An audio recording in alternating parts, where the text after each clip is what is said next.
천국에 올인합시다라는 제목으로 하나님 말씀 증거합니다. 지난주에 저희가 겨자씨와 누룩 비유를 통해서 하나님 나라가 어떠한 성격이고 어떻게 성장하는지를 잘 살펴봤죠. 오늘 밭에 감추인 보화와 진주 비유 두 가지가 나오는데요. 이것도 또한 한 세트로 복음이 어떠한 가치가 있는지를 잘 설명해 주는 비유입니다. 이 두 비유는 예수님이 가져다 준 천국의 절대 가치와 그에 합당한 전적인 헌신을 강조하고 있는데요. 주제뿐만 아니라 구조가 매우 흡사합니다.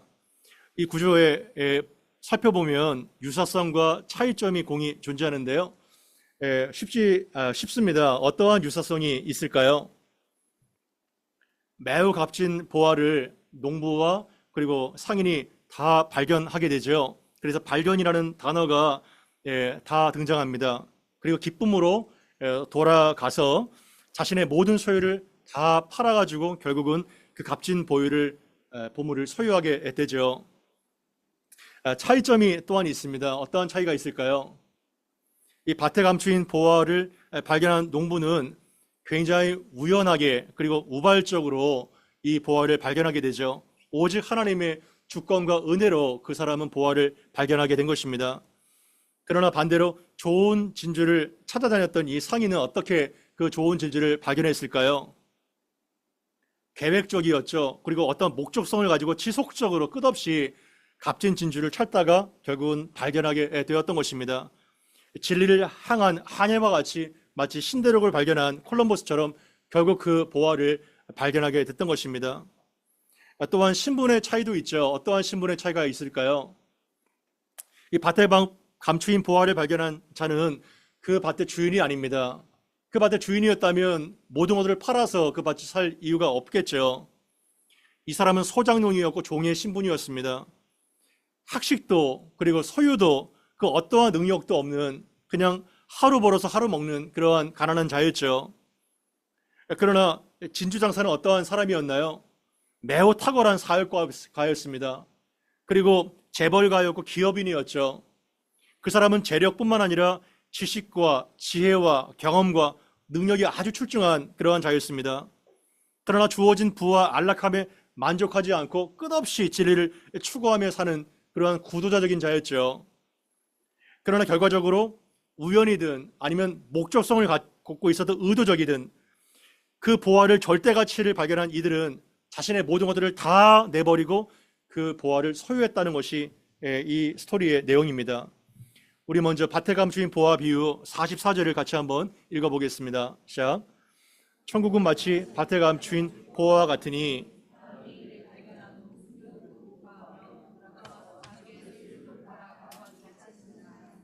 아멘. 참 재밌지 않나요? 천국은 마치 밭에 감추인 보화와 같다 이렇게 얘기를 하고 있습니다. 사람이 이를 발견한 후에 숨겨두고 기뻐하여 돌아가서 결국은 그 밭을 샀다고 하는 내용인데요. 어려울 것이 없죠. 그런데 왜 밭에 보화가 감추어져 있을까요? 왜 밭에서 그 보화를 이 사람은 캤을까요? 고대 사회에는 오늘날과 같은 은행 시스템이 없기 때문에 값진 보물을 보관할 때 항아리나 그 상자에다가 그 귀중품을 넣고 땅에 보관하는 이러한 습관이 있었다고 합니다. 오늘날에는 이 스마트폰이 보화 같아요. 여기에 뭐 알리페이도 있고 위챗도 다 있잖아요. 각종 모든 인간의 욕구를 만족시킬 수 있는 건 여기 다 들어있는 것 같아요. 그런데 고대 세계에는 이러한 은행 제도가 없기 때문에 땅이 가장 안전한 은행이었습니다. 그러니까 매우 흔한 그 당시의 스토리를 끌고 와서 예수님께서 천국을 비유로 설명하고 계신 것이죠. 달란트 비유에도 보면 어때요? 한 달란트 받은 자가 그 돈을 어디에다 매장하죠? 땅을 파고 돈을 땅에 매지 않습니까? 이제 그러다가 전쟁과 재난이 발생합니다. 질병으로 그 당사자가 사망할 수가 있어요. 그리고 땅 주인이 여러 번 바뀌게 됩니다. 심지어 전쟁이 나가지고 나라가 바뀌게 되면 오랫동안 그 보물은 땅 속에 묻혀지게 되는 것이죠. 그래서 흔하게 그 보물섬 같은 보물 지도와 같은 얘기가 중동 지방에 많이 있죠. 바로 이러한 배경 가운데 있는 겁니다. 보물 지도를 심지어 그 보물을 매장한 사람은 자식에게도 아무에게도 알려주지 않아요. 너무나 갑자기 때문에. 그래서 그러한 백그라운드가 있는 겁니다. 근데 어느 날 이 농부가 밭을 갈다가 갑자기 쟁기가 덜컹하고 뭔가에 걸려요. 아, 이상하다 해서 땅을 그냥 파봤더니 세상에 입이 정말 딱 벌어지는 어마어마한 보물이 거기에 매장되어 있는 것입니다. 여러분이 만약에 그러한 사람이라면, 농부였다면 어떻게 반응하겠어요? 이거 정말 로또가 정말 몇백 번 발생한 것보다 더 큰 일이 발생한 것이죠. 당시에 이러한 사례가 흔했기 때문에 법으로 아예 정해놨습니다. 어떠한 소장인이 밭을 갈다가 이 보물을 발견했다면 그 당시의 법에는 지주와 발견한 자가 반반씩 나눠 갖는 것이 예예요. 그러나 현실은 어떤가요? 누구의 힘이 더 센가요? 이 지주의 힘, 이 자본가가 훨씬 더 비교할 수 없는 권력을 갖고 있죠. 그래서 내 밭에서 이 보물을 발견했으니 너는 그냥 수고했으니 조금만 떼주고 나머지 대부분의 보물은 다 땅 주인이 갖게 되는 것이죠.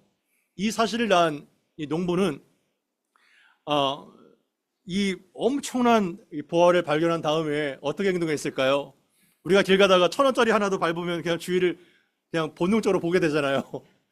주변을 살핀 다음에 아무도 없는 걸 확인하고 급하게 황급하게 그거를 매장하고 냅다 그냥 집으로 돌아와가지고 영끌이라고 하죠. 뭐 샅샅이 다 그냥 끌어모아다가 결국은 그 밭을 사게 되는 것들을 보게 되죠. 그래서 그 보화가 자기의 것을 삼은 것입니다. 이것은 물론 윤리적으로 도덕적인 문제를 다루는 것이 아니에요. 비유죠. 여기에서 핵심은 그 보화를 발견한 자가 자신의 모든 것들을 다 팔아서 결국은 그것을 얻었다. 이것이 초점인 것입니다. 그것이 바로 하나님의 나라라는 것입니다.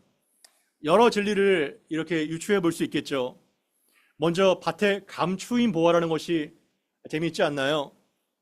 하나님의 나라가 이미 이 세상에 현존하지만 그것은 감추어져 있습니다. 그 가치가 대부분 내장되어 있기 때문에 발견하지 못하죠, 대부분의 사람들은. 그래서 이 마태복음 13장 하나님 나라의 비유의 그 첫 번째 주제에 마태복음 13장 13절에 어떻게 나와 있나요? 같이 한번 읽어보죠. 시작. 그러므로 내가 그들에게 비유로 말하기를 그들이 보아도 보지 못하고 들어도 듣지 못하며 깨닫지 못함이니라. 아멘. 예수께서 비유로 여러 가지 하나님 나라에 대해서 이러한 방식 저러한 각도로 말씀하시는데요. 이 비유의 핵심이 무엇인가요? 보아도 보지 못하고 들어도 듣지 못하고 깨닫지 못한다는 것입니다. 어떠한 사람에게는 활짝 열려 있지만 어떤 사람에게는 도저히 열려 있지 않는 매장된 그러한 감추어진 보아라는 것이죠. 역설적으로 사람들은 세상의 보아에 전부 다 정신이 팔려 있기 때문에 정작 중요한 최고의 가치인 이 보아를 발견하지 못하는 것입니다. 그 보아를 식별할 수 있는 안목과 눈이 없기 때문이죠. 그러나 농부와 상인은 그 보아를 발견했어요. 얼마나 큰 은혜와 기적입니까? 우리도 나와 같은 죄인이 어쩌다가 인생 가운데 이러한 천국을 발견하게 됐는가? 어쩌다가 이러한 복이 나에게 왔는가? 이렇게 생각을 하게 되는 것입니다. 농부는 그 엄청난 보화를 발견한 다음에 기쁨으로 돌아가서 모든 것들을 팔아 그 밭을 결국은 사게 되었습니다. 어떠한 찬양이 떠오르지 않나요? 어린이들이 흔하게 불렀던 여름 성경학교 찬양, 이것이 떠올라지네요. 천국은 마치 밭에 감추인 보화, 땅속에 묻힌 아무도 모르는 보석. 이거를 그냥 신나게 율동하면서 불렀던 그런 때가 떠올라지네요. 후반부에 어떻게 되나요? 그 보화 발견한 사람은 기뻐 뛰며 집에 돌아가 집 팔고 땅 팔고 냉장고까지 파네요. 기어이 그 밭을 사고 말 거야 하면서 이렇게 하면서 돌죠. 우리 저 율동하다 보면 여기서 기어이 그 밭을 사고 말 거야. 이게 참 놀라운 얘기죠. 여러분 어린이 찬양만 알아도요 엄청나게 우리의 영혼이 달라집니다. 어린이 찬양 가사에 놀라운 비밀이 여기에 숨겨져 있죠. 이 농부의 태도 어떤가요? 예수 그리스도의 제자가 된다는 것이 무엇인지를 정확하게 밝혀주죠. 그리스도의 제자라는 것은 어떠한 사람일까요?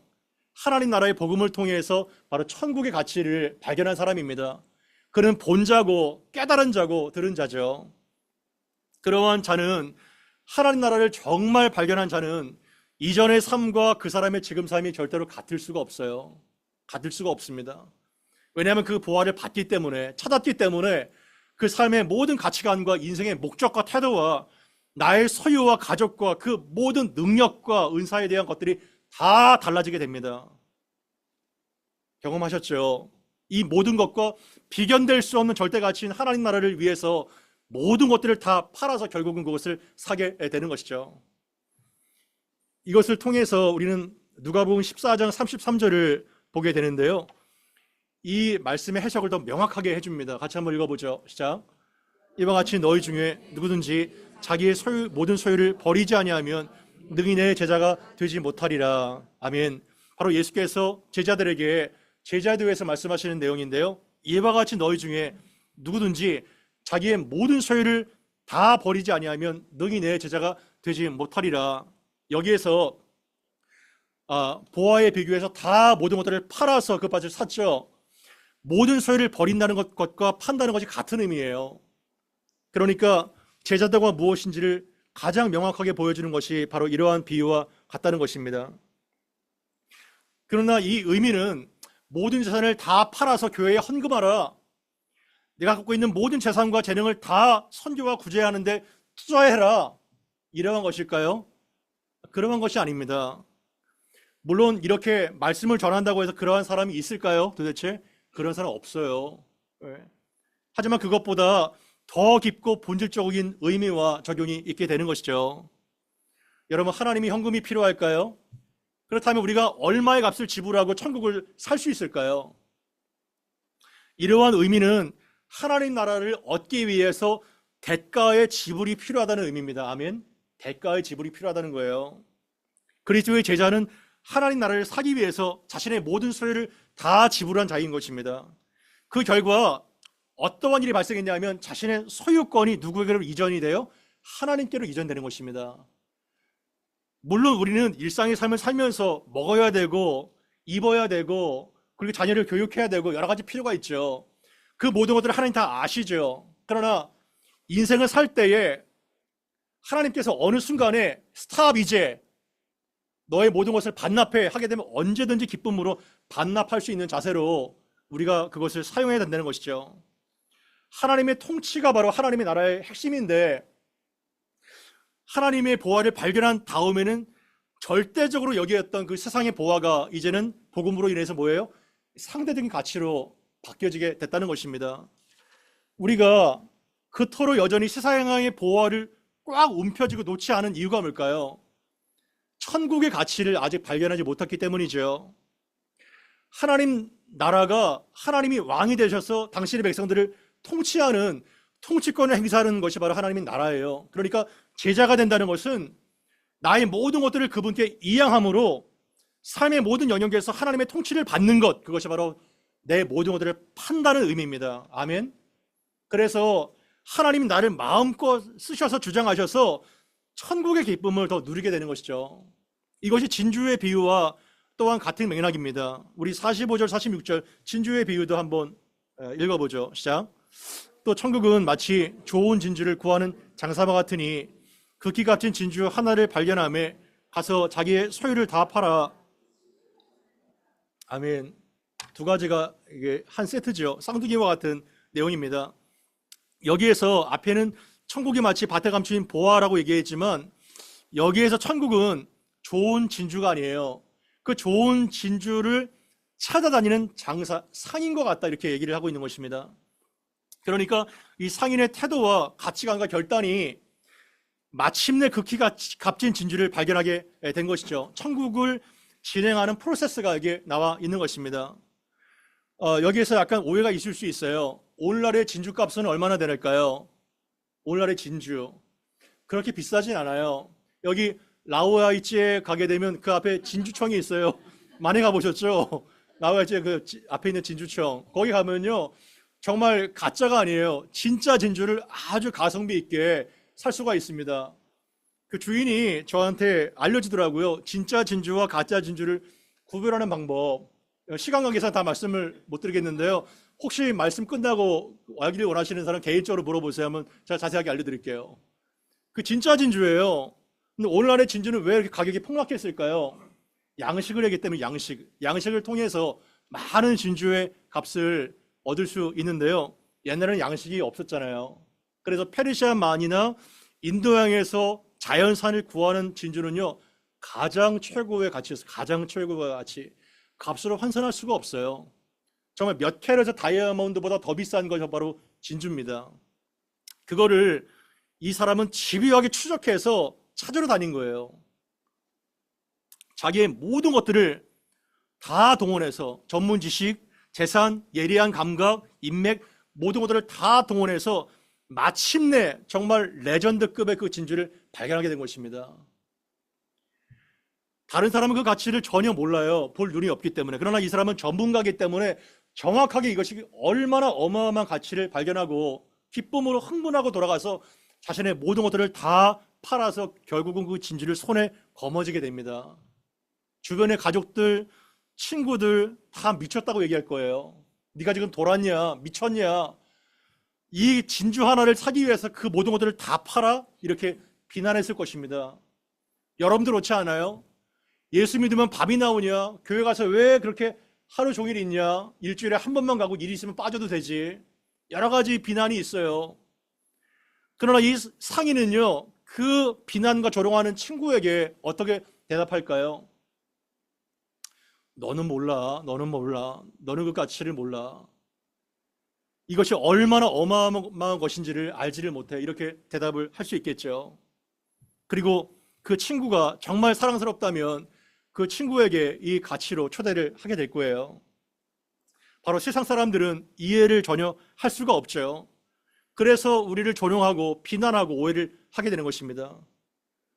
그러나 내가 투자한 것에 정말 몇 백만 배의 가치를 환원받는다고 합시다. 여기에 투자 안 할 사람이 없겠죠. 그래서 오늘 본문의 제목처럼 천국의 그 진주 상인은 올인하게 된 것입니다. 올인. 그 밭에 감추인 보화를 발견한 농부는 자신의 모든 것들을 다 끌어모아서 이 천국의 가치에 올인하게 된 것이, 결국은 사람은 가치에 따라서 행동하고 판단하게 되는 것이죠. 여러분, 일반 투자 전문가가 아니더라도 저같이 정말 평범한 사람이라도요, 투자를 할 때 어떻게 투자를 해요? 그 원칙이 뭔가요? 분산 투자입니다. 이거 뭐 존리가 온 것도 아니고 투자 강의도 아닌데 분산 투자예요. 포트폴리오입니다. 이거는 애들도 알아요. 왜냐하면 한꺼번에 몰빵했다가 완전히 알거지가 될 수가 있거든요. 그래서 각종 금융자산을 부동산, 주식, 또한 적금, 펀드에다가 여러 가지로 분산 투자할 수 있는 것이 바로 기본 상식입니다. 저도 좀 돈이 있어가지고 이렇게 분산 투자할 수 있는 방법이 좀 있으면 좋겠네요. 예. 이것이 상식이에요. 금융 상식이에요. 그런데 이러한 상식으로 봤을 때 이러한 농부와 진주 상인은 어떻게 된 거예요? 투자가 매우 어리석고 대단한 리스크가 있는 겁니다. 통하지 않는 거예요. 어리석은 거예요. 그러나 천국의 가치관으로 봤을 때 이 농부와 상인은 어떠한 투자를 했나요? 가장 지혜로운 투자를 하게 된 거죠. 워렌 버핏이나 존 리가 이렇게 얘기를 하더라도 위험성이 커요. 거의 맞지가 않습니다. 그러나 천국에서 직접 오신 예수님께서 천국의 얘기를 할 때 그거는 맞겠죠. 진실성이 있죠. 신뢰할 만하죠. 그래서 우리는 예수님께서 말씀하신 천국을 신뢰하고 이 말씀을 드려야 되는 것입니다. 문제가 뭘까요? 예수님이 문제가 아니라 누가 문제예요? 그 예수님의 말씀을 신뢰하지 않는 그 불신과 무지를 갖고 있는 우리가 문제죠. 마치 부자 청년과 같죠. 이 부자 청년이 어느 날 예수님께서 와가지고 영생에 대한 질문을 합니다. 얼마나 기특한 청년이에요. 이 청년 상당한 괜찮은 사람입니다. 요즘 젊은이 영생을 하는 거 거의 질문하지 않아요. 거의 사위 삼고 싶은 이러한 청년 아닌가요? 완벽에 가까운 사람이죠. 도덕성, 스펙, 능력, 종교적인 열심, 거기에다가 젊기까지 합니다. 이러한 청년이 없죠. 그러나 예수님 그 청년에게 뭐라고 말씀하시나요? 그래, 너 참 훌륭하다. 그러나 네가 한 가지 부족한 것이 있어. 그것은 너의 소유를 다 팔아가지고 가난한 자들에게 나눠줘. 그리하면 하늘에서 내게 보화가 있을 거야. 그리고 나를 따라. 이렇게 말씀하셨죠. 청년이 어떻게 했을까요? 반응이 굉장히 주저하고 고민하다가 결국은 어떻게 해요? 돌아가게 된 것이죠. 얼마나 안타깝습니까? 천국의 바로 입구 앞에서 그냥 도달아 버린 거예요. 얼마나 안타까운 청년인가요? 아직 그 가치를 볼 수 있는 눈이 없었기 때문이죠. 그렇다면 우리에게 이것을 한번 적용해 볼까요? 내 안에는 과연 이러한 농부와 상인과 같은 기쁨이 있나요? 그러한 기쁨을, 천국을 발견하고 그 기쁨을 누리고 있는 건가요? 만약에 없다면 왜 없을까요? 왜 이러한 기쁨과 흥분이 우리 안에는 없을까요? 한번 깊이 고민하면 좋겠습니다. 베드로전서 1장 8절 말씀을 같이 한번 읽어보면 좋겠는데요. 같이 한번 읽어봅시다. 시작. 예수를 너희가 보지 못하였으나 사랑하는도다.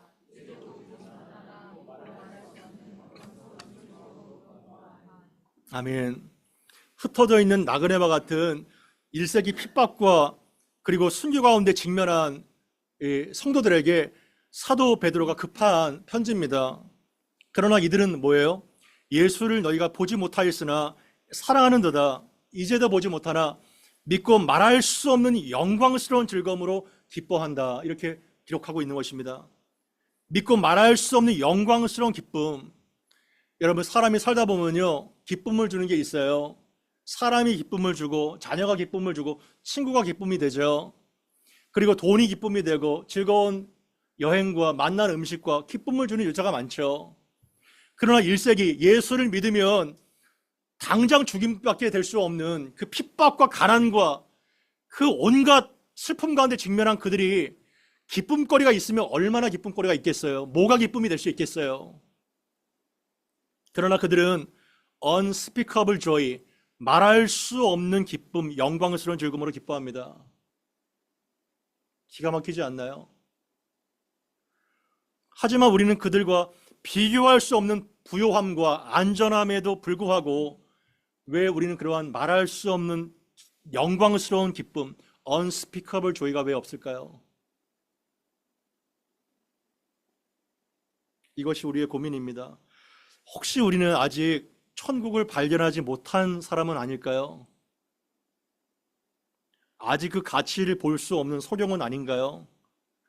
우리는 정말 미친 듯이 좋은 진주를 찾아 헤매는 이러한 상인의 모습처럼 진리를 찾아 여행하고 있는 걸까요? 제 자신도 정말 목회자지만 너무나도 빈약하고 안타까웠기 그지없습니다. 이러한 기쁨이 저에게는 없어요. 이렇게 영광스럽고 말할 수 없는 즐거움이 저에게 없다고요. 그러나 천국의 가치는 썩지 않고 더럽지 않고 쇠하지 않는 절대 가치, 나의 모든 것들을 다 몰빵하고 올인해서 쏟아부어도 아깝지 않은 그런 영원한 투자임을 기억하기를 바랍니다. 천국을 소유하고 누리고 증거하는 우리 모든 성도가 되어야 될 것입니다. 그것이 바로 이 본문이 말씀하고 있는 거예요. 바로 그렇게 살아서 대박이 난 투자자가 있습니다. 그 사람은 이 보화를 발견한 바로 사도 바울인데요. 우리 빌립보서 3장 7절부터 9절까지를 한번 읽어보면 좋겠습니다. 같이 한번 읽어보죠. 시작.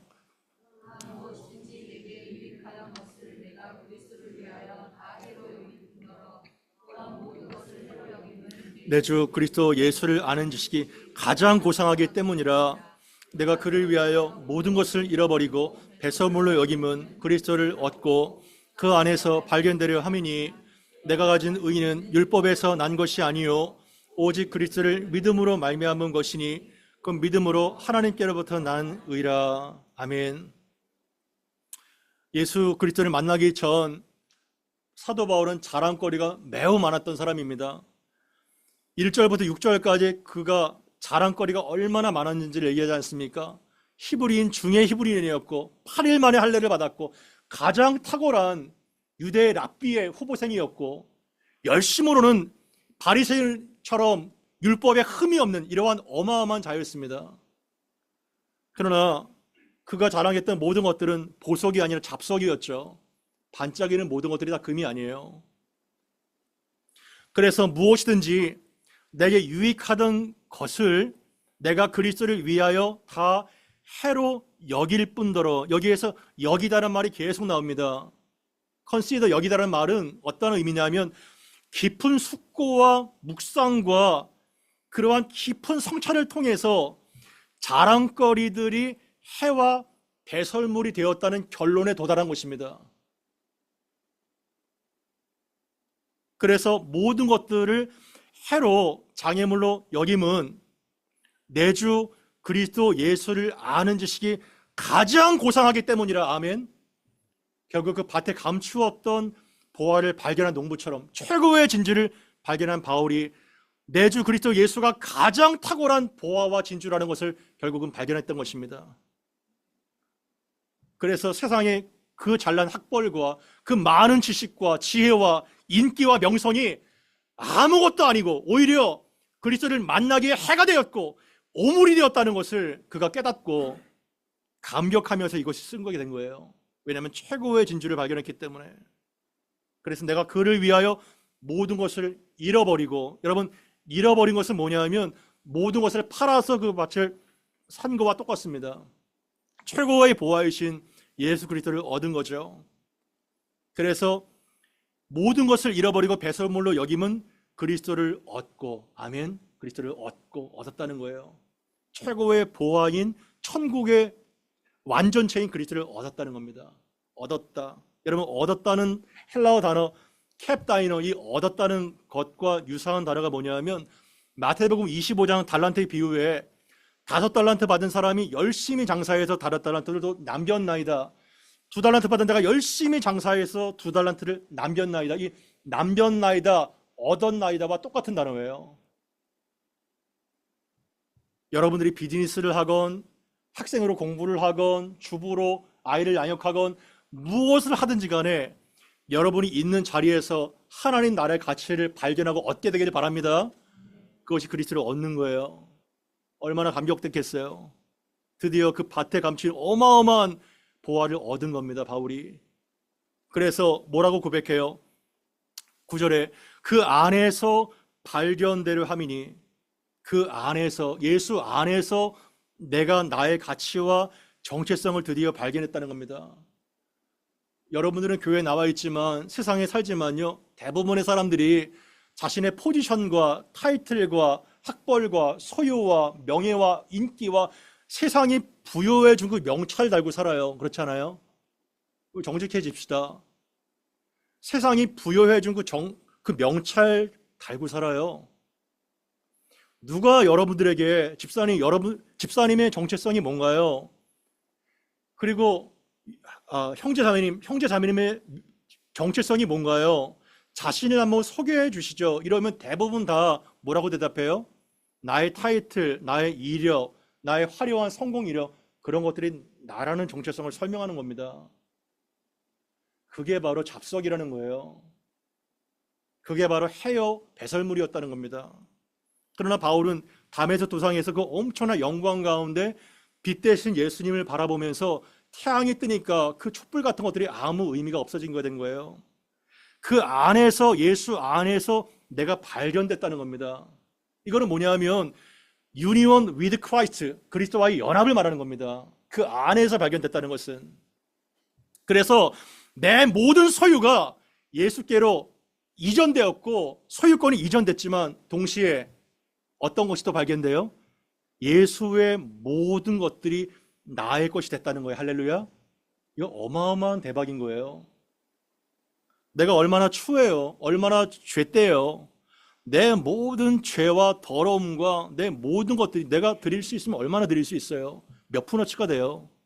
그러나 예수의 능력과 그분의 거룩과 그분의 지혜와 그분의 능력이 내 안에 이양됐다는 것은요, 내가 갖던 것들을 모든 것들을 팔아도 어마어마한 것들을 얻기 때문에 비교할 수 없는 투자죠. 바울은 그거를 발견했어요. 그래서 세상에 부여해준 타이틀과 직함이 아니라 그리스도께서 나에게 부여한 직함, 하나님의 자녀, 하나님의 아들, 그리스도와 함께 모두 영광스러운, 썩지 않고 더럽지 않고 쇠하지 않는 것들을 다 상속받을 수 있는 그 하나님의 자녀됨, 그거를 발견하게 된 것입니다. 할렐루야. 천국을 소유한 내가 바로 정체성과 신분인 거예요. 여러분들이 어떠함이 아니라 이것만 있으면 여러분이 아무리 늙고 병들고 무능하고 연약해도 나의 정체성에 어떠한 것이 해가 될 수가 없습니다. 내 기쁨을 빼앗길 수가 없어요. 마귀가 세상이 아무리 나에게 있는 절대 기쁨을 빼앗기려고 해도 여기에만 우리가 뿌리를 내린다면 절대로 여러분들은 기쁨을 빼앗길 수가 없는 것입니다.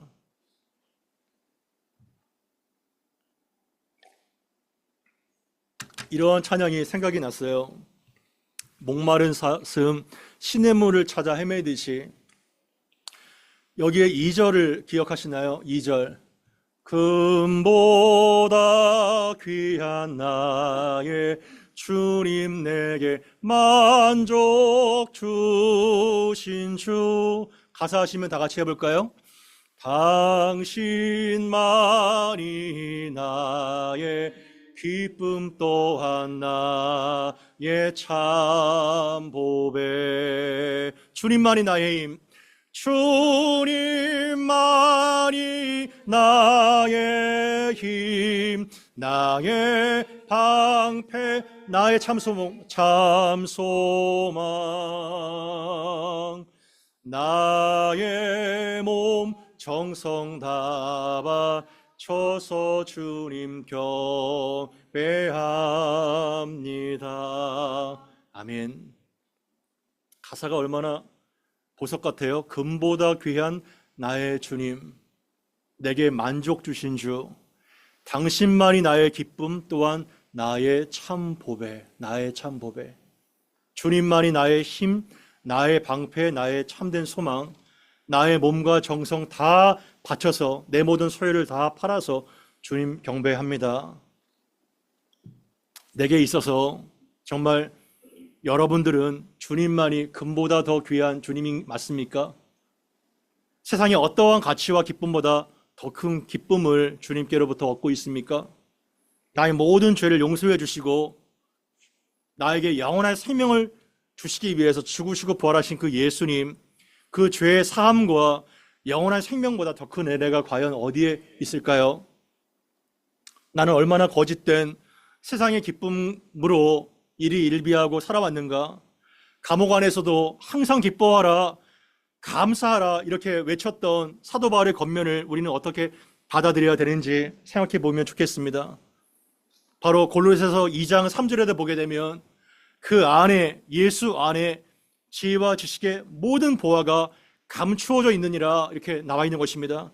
그냥 몇 가지 많은 보화가 아니라 all the treasures, 모든 보화가 예수 안에 감춰져 있다는 것입니다. 왜냐하면 너무나도 귀하기 때문에 아무나 보지 못하도록 어린아이와 같은 겸손한 마음으로 하나님 나라를 찾는 자들에게만 보이도록 보화가 감추어져 있다는 것입니다. 어디 안에? 예수 안에. 이 보화를 한 사람도 예외 없이 다 발견하는 은혜교회 모든 권속들 되기를 바랍니다. 다 그 보화를 발견해야 되는 것입니다. 바울뿐만 아니라 이 보화를 발견한 위대한 한 사람을 소개함으로써 이 말씀을 마치고자 합니다.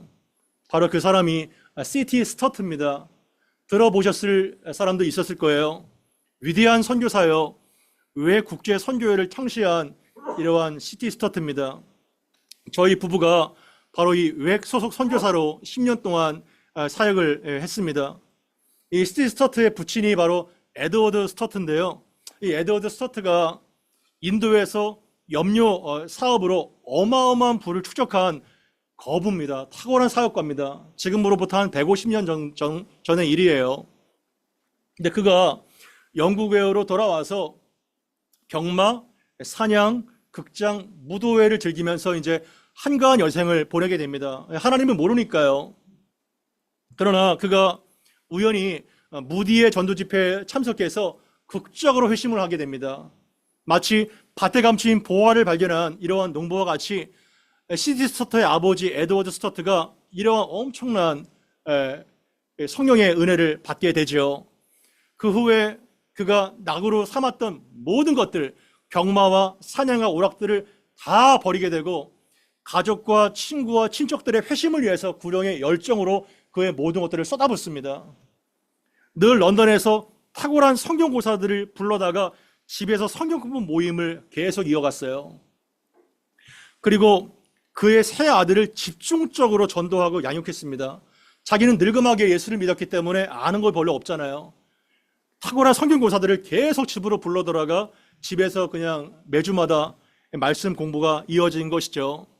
아버지의 기도와 헌신으로 결국은 C.T. 스터트가 18세 때 회심을 하게 됩니다. 그러나 그가 캠브리지 대학에서 유명한 그 크리켓 선수로 국가 유망주와 같은 명성을 떨치게 됩니다. 얼마나 많은 명성과 인기가 많았는지요. 그래서 회심을 했지만 그리스도를 잊고 세상 명예와 인기와 돈에 취해서 살다가 그의 그 바로 위의 형 조지의 죽음의 위기 속에서 다시 소명을 얻게 됐습니다. 그가 중국 선교사로 헌신을 하게 됐습니다. 여러분, 선교 역사에 보게 되면 캠브리지 세븐이라는 사진을 많이 봤을 거예요. 중국 옷을 다 입고 변발을 하고 팔짱을 끼고 있던 그들의 사진, 그 캠브리지 세븐의 주역이 바로 C.T. 스터트입니다. 그래서 중국 내지 선교회를 창립한 허든 테일러랑 중국에서 동역을 하게 됩니다. 바퀴벌레가 울글거리고 전갈이 득실한 그 흉가와 같은 곳에서 10년 동안 사역을 하게 됩니다. 그리고 엄청난 아버지로부터 받은 유산, 아버지가 소천했어요. 그것들을 다 선교와 그리고 구제에 헌납하게 되죠. 10년 동안 정말 몰빵을 하다가 병을 얻어가지고 건강 악화로 고고로 돌아가서 요양을 하던 중에 그가 다시 리버풀에서 어떠한 포스터를 보게 됩니다. 그 포스터의 내용이 뭐냐면 식인종은 선교사를 원한다, 그런 내용이에요. 거기에 감동을 받아서 이 스터트가 아프리카 선교를 결단하게 됩니다. 그의 나이 50세입니다.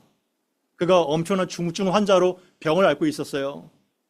그래서 의사와 가족들이 다 만류합니다. 당신이 지금 그 상황에서 가게 되면 몇 년밖에 못 살 거라고. 그러나 그가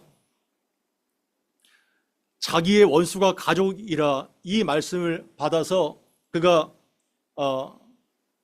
단신으로 아프리카를 가가지고 아프리카 콩고에서 18년 동안 그가 질병과 고난과 배신과 상실의 고통과 싸우며 선교사역을 하게 됩니다. 그러다가 담석에 걸려서 70세의 나이로 하나님의 부르심을 받게 됩니다. 그가 어떻게 사역했는지 아세요? 너무나도 고통스럽고 말라리아에 걸렸고 많은 어려움 가운데 그가 몰핀을 허벅지로 찌르면서 그렇게 사역을 했던 것들을 보게 됩니다. 그의 장례식장에 수많은 아프리카 열매들이 와서 천국 환송식을 했는데요.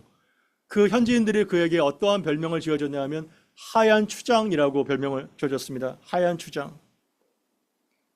근데 그가 남긴 유명한 말씀이 있습니다. 경청하시기 바랍니다. If Jesus Christ be God and died for me, then no sacrifice can be too great for me to make for him. 바로 예수 그리스도가 하나님이시고 나를 위해서 죽으셨다면 그분을 위한 나의 어떠한 희생도 결코 크다고 할 수 없다. 이러한 유명한 말씀을 남겼습니다. 예수 그리스도가 하나님이고 그가 나를 위하여 죽으셨다면 그분을 위한 나의 어떠한 희생도 결코 크다고 할 수 없다. 이 말씀이 오늘날의 수많은 젊은이들의 심장을 약동하고 있습니다. 말씀을 정리할까요? 사도 바울과 C.T. 스터트와 비견될 수 없는 참 미약한 저희들이지만 하나님께서 이 말씀을 통해서 우리의 눈도 열어서 천국의 보화를 발견해 달라고 기도하면 좋겠습니다. 그리고 기쁨으로 나의 모든 인생을 던져 천국을 얻게 해달라고, 인생 전체를 천국의 올인함으로 그 나라를 소유하고 누리며 천국을 증거하는 복된 생명의 삶 살게 해달라고 우리가 함께 합심하여 기도함으로 이 말씀을 마치면 좋겠습니다. 함께 기도함으로 나아가면 좋겠습니다. 기도합시다.